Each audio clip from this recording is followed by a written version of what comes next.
दोस्तों एक हाथी है जो कि बहुत ज़्यादा आतंक फैला रहा है। अ, झारखंड के वेस्ट सिंहभूम इलाके में उसने करीब 10 दिन के अंदर 22 लोगों की जान ले ली है।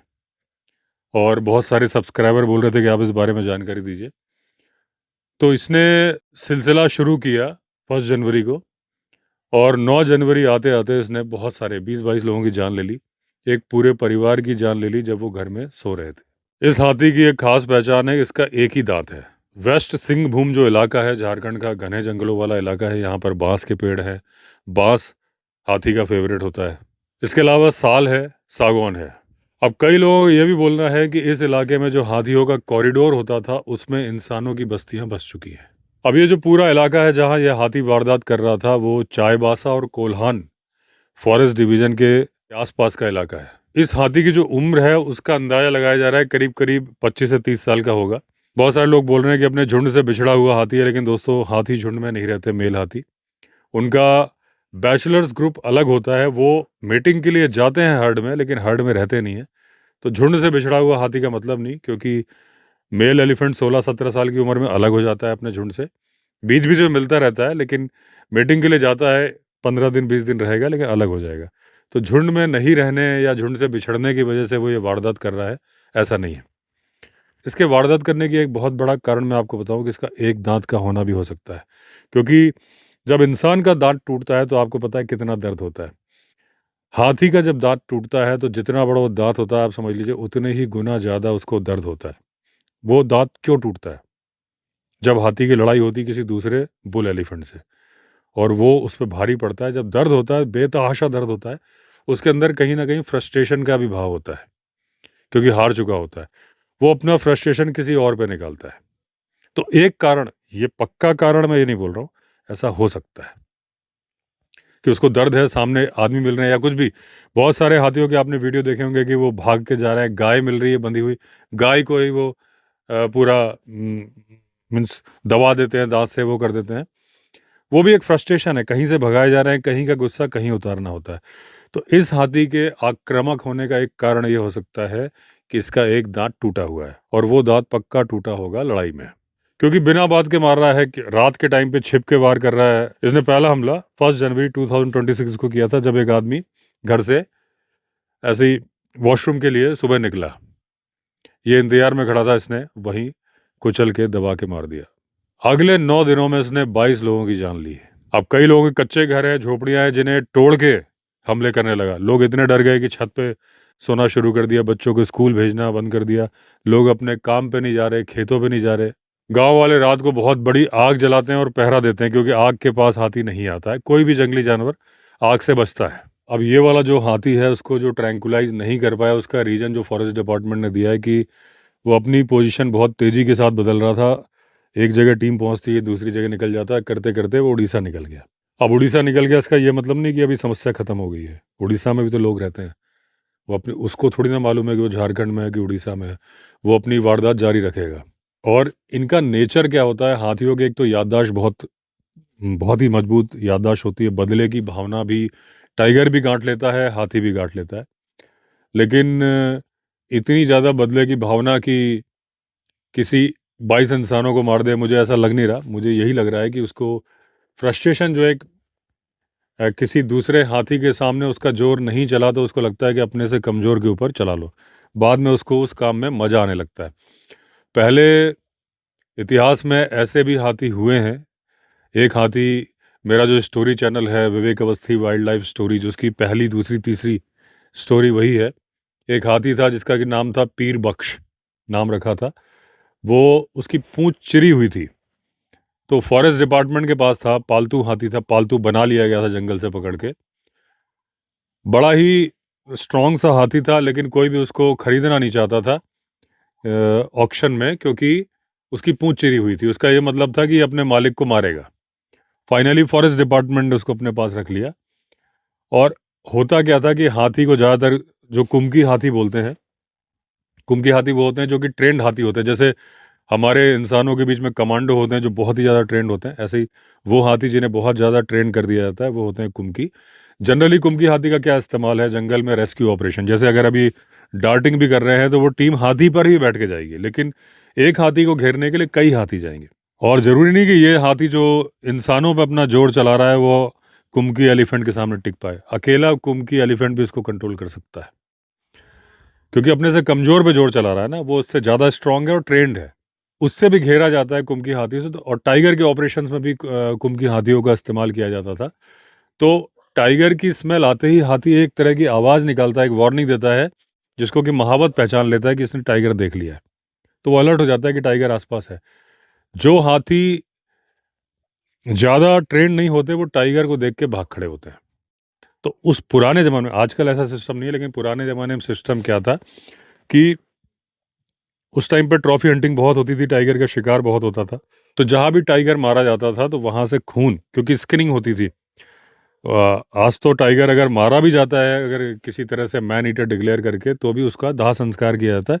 उसका कोई सा भी अंग रखा नहीं जाता ताकि मिसयूज ना हो, जला दिया जाता है। पहले खाल निकाल ली जाती थी।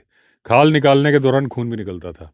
वो खून इकट्ठा करके जनरली महावत लोग ले जाके हाथी को गुड़ में मिला के खिलाते थे, ताकि टाइगर की स्मेल उसके अंदर आ जाए, वो टाइगर से डरना बंद कर दे। तो पीर बख्श जो हाथी था उसको ऐसे ही गुड़ में मिला के खून खिलाया, टाइगर का खून उसको खिलाया गया। बाद में लोग बोलते हैं, सच्चाई क्या है कि नहीं है, कि उसको खून की आदत लग गई। एक बार वो फॉरेस्ट डिपार्टमेंट का खूंटा तोड़ के भाग गया, फिर धीरे धीरे उसने आदमियों को मारना शुरू कर दिया। वो सिर्फ मारता नहीं था, उनको चीर फाड़ के मांस खाता था। लोगों ने देखा है आंखों से। तो जब अगर कोई बोलो कि मैन ईटर एलिफेंट, तो लोग बोलते हैं आप गलत बोल रहे हो, मैन किलर एलिफेंट होता है। किलर तो ये सारे होते हैं, वो मैन ईटर था, वो खाता था मांस, क्योंकि उसको खून की आदत लग गई थी। वो टाइगर के खून की थी, इंसान के खून में भी कोई वैसे ही कुछ टेस्ट आया जो आया, तो उसने बहुत सारे लोग मारे थे और उसको खून की आदत लग गई थी। तो ये जो हाथी है, मैंने कई पॉडकास्ट में भी बताया है कि जब हाथी किसी इंसान को मारता है, गुस्से में मारता है, तो उस इंसान की लाश को उठाया नहीं जाता, बटोरा जाता है। इतने गुस्से से, इतनी बुरी तरीके से रौंद देता है। बड़ी ही दर्दनाक मौत है हाथी के यहाँ से। अभी रिसेंटली झारखंड से ही आया था वीडियो। कोल माइंस या कहीं काम करने वाले लोग थे, हाथी खड़े थे और वो वीडियो बनाने लगे। हालांकि वो तो मेरे ख्याल से हर्ड वाले हाथी थे, उसमें पूरे चांसेस है कि वो फीमेल भी हो सकती थी। मुझे पता नहीं मेल था कि फीमेल। अचानक वो बिद गया, तो जो वीडियो बना रहा था भागा, गिर पड़ा। हाथी से हमले में जो ज़्यादातर लोगों की मौत होती है, गिर के होती है, क्योंकि वो अचानक वो घबरा जाते हैं कि अब तो ये मुझे रौंद देगा, और वो गिर जाते हैं, हाथी उन्हें पकड़ लेता है। जो लोग बदमाशी करते हैं हाथी के साथ, जिनके बदमाशी की वजह से हाथी किसी और से बदला निकाल रहा होता है, जैसे कि आप लोगों ने वीडियो देखे होंगे, एक फेमस एलिफेंट है, झारखंड में ही है शायद, रामलाल। तो उसको वहाँ गांव के लड़के बड़ा परेशान करते हैं, इवन उसकी पूंछ खींच देते। बड़ा ही सज्जन हाथी माना जाता है। वो पलटता है, पैर भी मारता है, उनके पीछे भागता है, लेकिन क्योंकि वो लड़के जानते हैं कि मुझे पकड़ नहीं पाएगा, घबरा के नहीं भागते, कॉन्फिडेंस के साथ भागते हैं, वो गिरते नहीं है और हाथी उनको नहीं पकड़ पाता।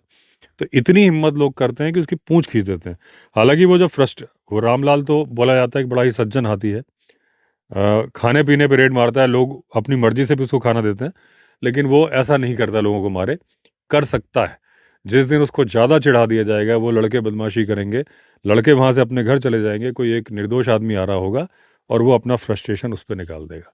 इस बात की भी संभावना है कि ये जो हाथी जिसने 22 लोग मारे, ऐसा ही कुछ कर रहा हो। पॉसिबिलिटी हो सकती है कि कभी इंसान ने पटाखे फेंके हों, किसी तरह से उसको परेशान किया हो, लेकिन क्योंकि उसका दांत टूटा है, इस बात की संभावना ज़्यादा है कि वो किसी दूसरे हाथी से हारा है तभी दांत टूटा है। ऐसे दांत टूटता नहीं, बड़ा मजबूत होता है। तो हाथी बदले की भावना से भी अटैक कर सकता है।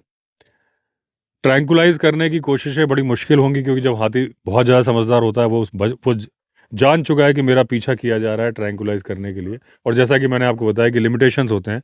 ट्रैंकुलाइजर डार्ट 30 गज तक जाती है, बंदूक की गोली, राइफल की गोली 200 गज चली जाती है, और भी ज़्यादा दूर तक चली जाती है। तो ऐसा हाथी जिसने 22 लोग को मार दिया, मेरे ख्याल से आखिरी उपाय तो उसको मारना ही होगा। अब होता क्या है कि एक हमारे मन में कॉन्सेप्ट होता है कि हाथी तो माइग्रेटरी एनिमल है, आज यहाँ है तो कल वहाँ चला जाएगा, परसों वहाँ चला जाएगा। जैसे हम बोलते हैं कि नेपाल से लेके ये राजाजी नेशनल पार्क, जहाँ मैं बैठा हूँ, यहाँ तक हाथियों का एक कॉरिडोर है, यानी कि यहाँ के हाथी नेपाल तक जाते हैं और नेपाल के हाथी यहाँ तक आते हैं। पता ही नहीं चलता कौन नेपाल का हाथी है, कौन राजा जी नेशनल पार्क का हाथी है बीच बीच में। लेकिन कॉरिडोर, अभी यहाँ का कॉरिडोर तो क्या है, यहाँ से कॉर्बेट, कोटद्वार से लैंसडाउन जो रोड है वहाँ से एक कॉरिडोर है, वहाँ से कॉर्बेट पहुँचते हैं। कॉर्बेट से फिर ये आगे आपके दुधवा, पीलीभीत, ये रूट है इनका ऐसा, और वहाँ से दुधवा से लखीमपुर खीरी से नेपाल चले जाते हैं। एक रूट है, कई रूट हैं। तो अगर हम सोचें कि हाथी तो माइग्रेटरी एनिमल है, आज यहाँ रहता है तो कल चला ही जाएगा, अगर हम इस हाथी की बात करें कि इस इलाके को छोड़ के चला जाएगा, ऐसा नहीं है।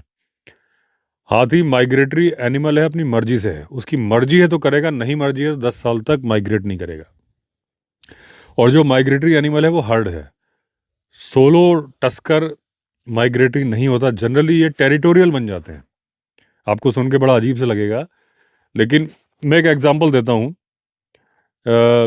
कि बांधवगढ़ नेशनल पार्क, जब मेरे फादर वहाँ पोस्टेड थे 1992 में, तो बांधवगढ़ में एक भी हाथी नहीं था, पहले भी कभी नहीं था। अगर 200-300 साल पहले कभी रहा हो तो नहीं मालूम। उस टाइम पे उस जो डर था लोगों को बाइसन का था, बाइसन बाद में विलुप्त हो गए थे फुट एंड माउथ डिसीज की वजह से, लेकिन बाद में उनको री इंट्रोड्यूस कर दिया गया। आज बांधवगढ़ में फिर से बाइसन है, लेकिन हाथी नहीं थे। तो छत्तीसगढ़ से माइग्रेट करके घूमते घूमते आए।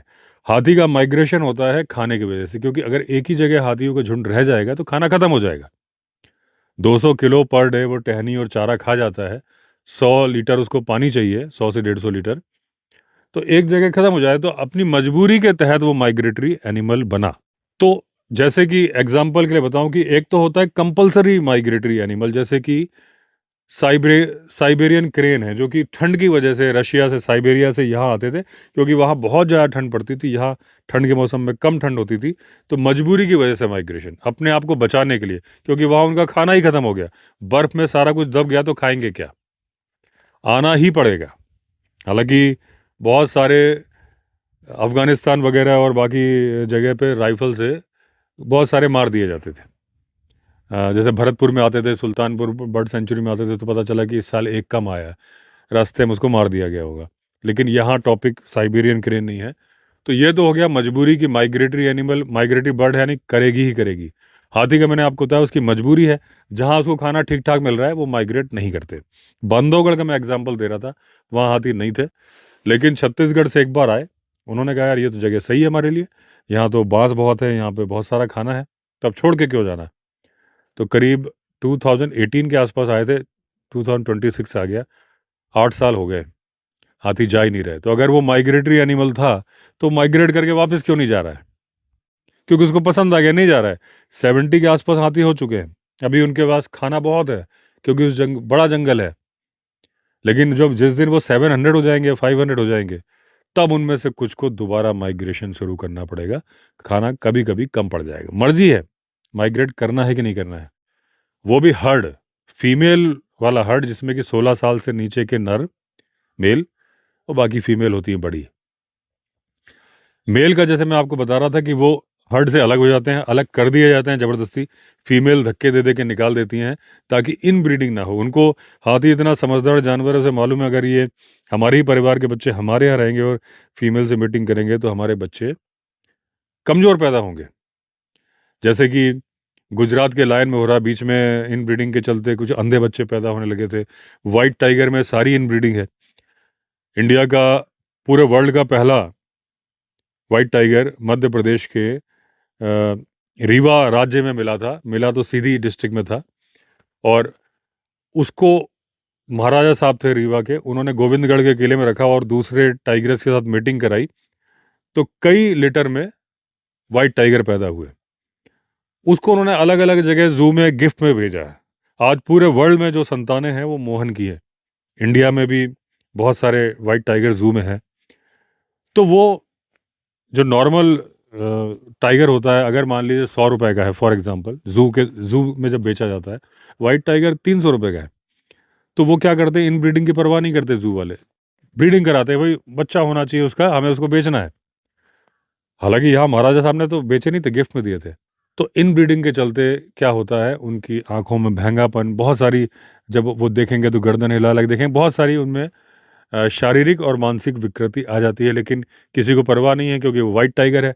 नेचुरल में सर्वाइव करना बड़ा मुश्किल होता है क्योंकि एक तो पैदा कम होते हैं, दूसरा प्रीडेटर्स की भेंट चढ़ जाते हैं, तो इस तरीके से कई बार पोचर्स की भेंट चढ़ जाते हैं। टाइगर के अंदर ये समझ नहीं डेवलप हो पाई है कि इनब्रीडिंग नहीं करना है। टाइगर में इनब्रीडिंग बहुत ज़्यादा होती है, रणथंभौर टाइगर रिजर्व में इनब्रीडिंग बहुत ज़्यादा है, इसीलिए अलग जगह से टाइगरें छोड़ी जा रही हैं वहाँ पे, दूसरे नेशनल पार्क से लाके वहाँ के टाइगर रामगढ़ विषधारी ऐसे भेजे जा रहे हैं, इनब्रीडिंग कम हो जाए। एक इनब्रीडिंग का किस्सा आपने सुना होगा, Similipal tiger reserve, black tiger वहाँ वहीं पे होते हैं बहुत ज़्यादा, इनब्रीडिंग है क्योंकि आपस में ब्रीडिंग हो रही है। और गोल्डन टाइगर आपने काजीरंगा टाइगर रिजर्व में सुना होगा, वो भी इन ब्रीडिंग का नतीजा है। बाकी किसी नेशनल पार्क में आप नहीं सुन रहे इन गोल्डन टाइगर, क्यों? क्योंकि वो अभी निकल के नहीं गया। एक गोल्डन टाइगर अगर कहीं भेज दिया, वहाँ भी पैदा होने शुरू हो जाएंगे। टाइगर को ये नहीं पता है, हाथी को ये बात बहुत अच्छे से पता है कि इन ब्रीडिंग कितनी नुकसानदायक है, इसलिए वो मेल को अपने हर्ड में नहीं रहने देते। मेल जाके मीटिंग करेगा दूसरे हर्ड से, ये मीटिंग करेंगे यहाँ की फीमेल दूसरे हर्ड से निकले हुए हाथी से। ये अपने परिवार को पहचानता है। हाथी के अंदर करीब 200 फेसेस पहचानने की पावर होती है, प्रॉपरली रिकॉग्नाइज कर सकता है। जैसे हम अपने दोस्तों के चेहरे पहचान के बता देते हैं ना कि इसका नाम क्या नाम है, विक्रम नाम है, इसका नाम नरेंद्र है, इसका नाम आर्यन है, जो भी नाम है, ऐसे ही वो 200 के अगर अच्छा हाथी भी नाम रखते हैं, ये साइंटिफिकली प्रूव्ड हो चुका है कि हाथी नाम रखते हैं। कैसे प्रूव हुआ है कि हाथियों का हर्ड है, वहाँ तरह तरह के इक्विपमेंट्स लगाए गए, और जो मैट्रियार्क होती है, कुल माता होती है, सबको इंस्ट्रक्शन देती रहती है। इवन अगर आप देखोगे सफारी करते दौरान या जंगल में हाथियों का हर्ड है, जब वो चलने को होती है और एक आध हाथी पीछे छूट जाता है, वो एक बार ट्रम्पेट साउंड निकालती है, ये चल पड़ता है। तो उसके लिए मैसेज है, इंडिविजुअल उसके लिए मैसेज है वो, और उसको वो पता है।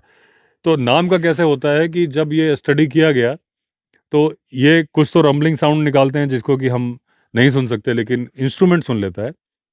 और वैसे नॉर्मल वे में जो ये अपनी कुल माता एक एक को एड्रेस कर रही होती थी, तो जब मान लीजिए उसने राइट हैंड में खड़े हुए हाथी की तरफ एड्रेस किया, तो उसने जो फ्रिक्वेंसी निकाली वो मान लीजिए उसमें 20 उतार चढ़ाव थे।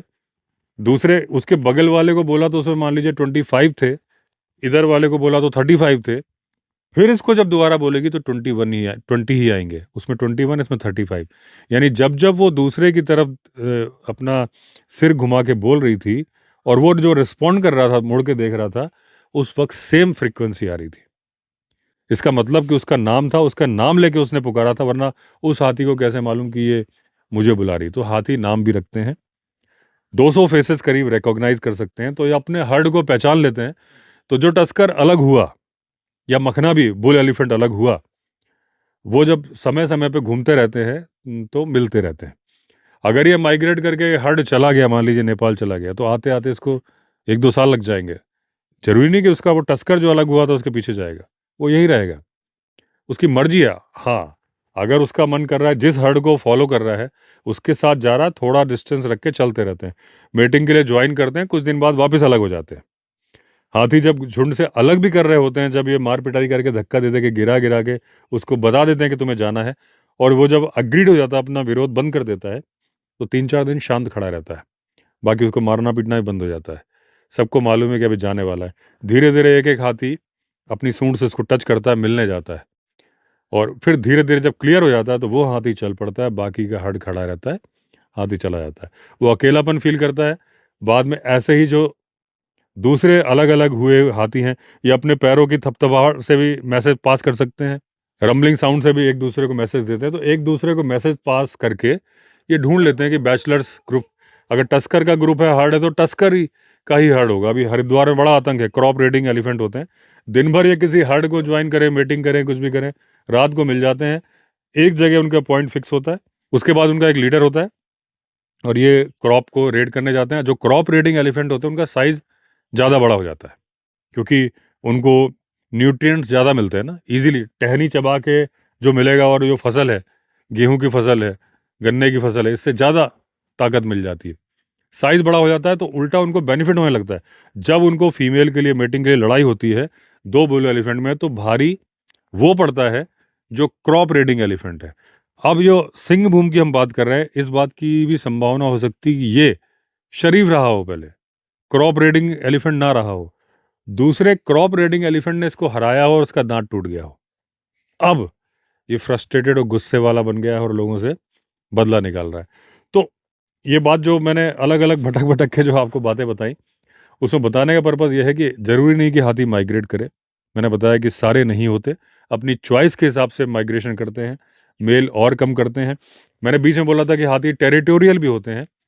यहाँ जहाँ मैं बैठा हूँ, यहाँ से 10 किलोमीटर दूर एक हाथी है जिसका नाम रखा गया है सद्दाम।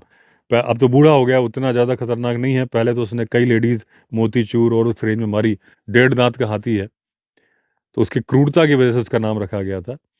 और वो टेरिटोरियल है, वो बीन नदी के पास में एक वॉच टावर है, उसके पास ही रहता है। अ, चला जाता है 8-10 किलोमीटर, लेकिन तो टेरिटोरियल मतलब ये नहीं कि वो अपनी टेरिटरी बना के वहीं रह रहा है। टाइगर भी टेरिटरी बनाता है, जरूरी नहीं उसी में रहेगा, वो चेंज भी कर देता है, दूसरी टेरिटरी में चला जाता है अगर अच्छी टेरिटरी मिल जाती है। तो हाथी भी ऐसे है कि जो रेजिडेंट बन जाते हैं वहीं रहना शुरू कर देते हैं। ये हाथी जैसे रामलाल है, जिस हाथी की बता रहा हूँ शरीफ है, तो वो कभी बंगाल जाता है, कभी वहाँ आता है, पता नहीं मिदनापुर में है कहाँ है, तो वो आता जाता रहता है। तो वो भी तो नेपाल तो नहीं जा रहा है, वो माइग्रेट तो नहीं कर रहा है ना, वो तो छोटा एक शॉर्ट माइग्रेशन कर रहा है यहाँ से वहाँ, एक तरह से टेरिटरी चेंज कर रहा है, आप ही समझ सकते हो कॉमन भाषा में अगर बोलेंगे तो। अगर लोग सोचे कि भाई ये झारखंड से चला गया है तो हमें समस्या से छुटकारा मिल गया है, ऐसा नहीं है, वापस आएगा। फॉरेस्ट डिपार्टमेंट को बहुत ज़्यादा मुस्तैद रहना होगा, क्योंकि 22 जान 10 दिन के अंदर, 9 दिन के अंदर बहुत बड़ी बात होती है, बहुत सीरियस मैटर है। और मैंने एक दूसरे वीडियो में बताया था कि भारत का संविधान जीवों पर दया करने के लिए अनुच्छेद इसमें मेंशन्ड है, लेकिन भारत का संविधान आर्टिकल 21 में इंसान को जीने का भी अधिकार देता है। और अगर एक जानवर घर में घुस के मार दे रहा है तो कहीं ना कहीं उस इंसान के संवैधानिक अधिकार का भी हनन हो रहा है, और संवैधानिक अधिकार की रक्षा करना सरकार का कर्तव्य है। संपत्ति का अधिकार भी भारत का संविधान देता है आर्टिकल 300A में, जिसमें आपको अधिकार है कि आप संपत्ति रख सकते हो। उस अधिकार को भी वो हाथी चुनौती दे रहा है। उस एक लहलहाती फसल को घुस के चौपट कर रहा है, वो हाथी या दूसरा हाथी, उसकी भी सुरक्षा करना सरकार का काम है। जानवर की सुरक्षा करना भी काम है। तो एक फॉर्मूला कभी नहीं होता। जब जहां जिसकी गलती है उसको सजा मिलनी चाहिए। इंसान अगर पोचर है तो उसको सजा मिलनी चाहिए, जानवर अगर गलती कर रहा है तो उसको भी सजा मिलनी चाहिए। और एक बात, उन लोगों के लिए मेरा एक विशेष रिक्वेस्ट है, जो वो लोग जो हाथी को मजाक का साधन समझते हैं, खेल खेलते हैं उसके साथ, उनको तो मजा आ रहा होता है, लेकिन उनको नहीं मालूम किसी दूसरे की जान जाने का वो कारण बन जाते हैं अनजाने में।